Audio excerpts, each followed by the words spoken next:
In the year 1327, toward the close of the Kamakura era, the strife-torn, anxiety-ridden period of Japanese history that produced so many notable religious figures, the Rinzai Zen master Bassui Tokusho was born.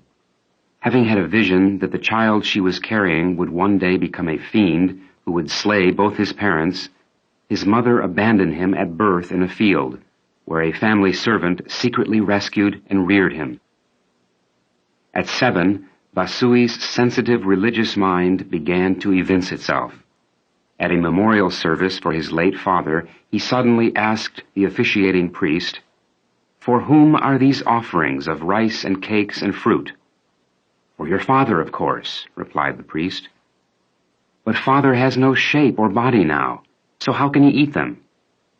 To this the priest answered, "Though he has no visible body, his soul will receive these offerings." "If there is such a thing as a soul," the child pressed on, "I must have one in my body.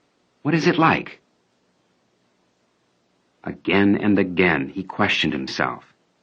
If after death the soul suffers the agonies of hell or enjoys the delights of paradise, what is the nature of this soul? But if there is no soul, what is it within me which this very moment is seeing and hearing?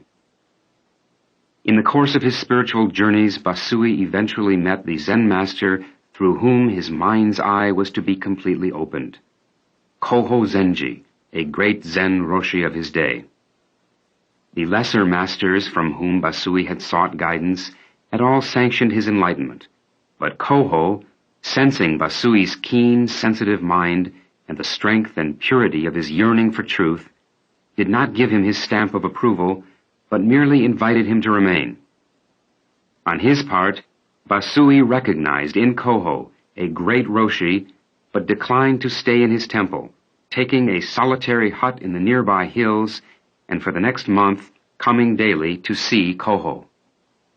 One day Koho, sensing the ripeness of Basui's mind, asked him, "Tell me, what is Joshu's mu?" Bassui started to reply, "Mountains and rivers, grass and trees are equally mu." And Koho stopped him with, "Don't use your mind." All at once, his biographer relates, Bassui felt as though he had lost his life root, like a barrel whose bottom had been smashed open. Sweat began to stream from every pore of his body, and when he left Koho's room, he was in such a daze that he bumped his head several times along the walls, trying to find the outer gate of the temple. Upon reaching his hut, he wept for hours from his very depths. The tears overflowed, pouring down his face like rain.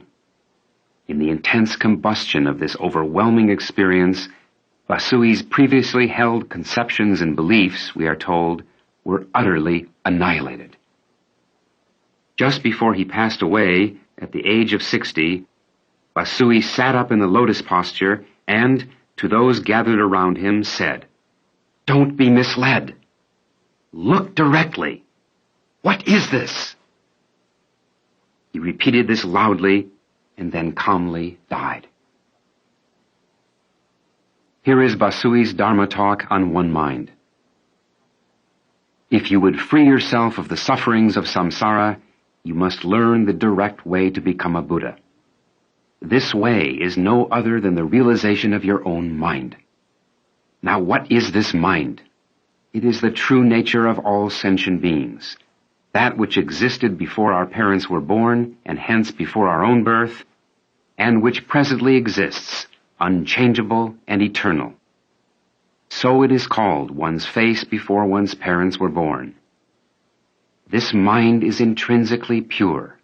When we are born, it is not newly created, and when we die, it does not perish. It has no distinction of male or female, nor has it any coloration of good or bad. It cannot be compared with anything, so it is called Buddha nature. Yet countless thoughts issue from this self-nature as waves arise in the ocean or as images are reflected in a mirror. To realize your own mind, you must first of all look into the source from which thoughts flow. sleeping and working, standing and sitting, profoundly ask yourself, what is my own mind? With an intense yearning to resolve this question. This is called training, or practice, or desire for truth, or thirst for realization. What is termed zazen is no more than looking into one's own mind. It is better to search your own mind devotedly than to read and recite innumerable sutras and dharani every day for countless years. Such endeavors, which are but formalities, produce some merit, but this merit expires, and again you must experience the suffering of the three evil paths. Because searching one's own mind leads ultimately to enlightenment, this practice is a prerequisite to becoming a Buddha. No matter whether you have committed either the 10 evil deeds or the 5 deadly sins, if you turn back your mind and enlighten yourself, you are a Buddha instantly.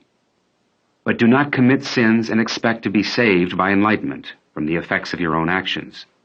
For neither enlightenment, nor a Buddha, nor a patriarch can save a person who, deluding himself, goes down evil ways. Imagine a child sleeping next to its parents and dreaming it is being beaten or is painfully sick. The parents cannot help the child, no matter how much it suffers, for no one can enter the dreaming mind of another. If the child could awaken itself, it could be freed of this suffering automatically. In the same way, one who realizes that his own mind is Buddha frees himself instantly from the sufferings arising from ignorance of the law of ceaseless change of birth and death. If a Buddha could prevent it, would he allow even one sentient being to fall into hell?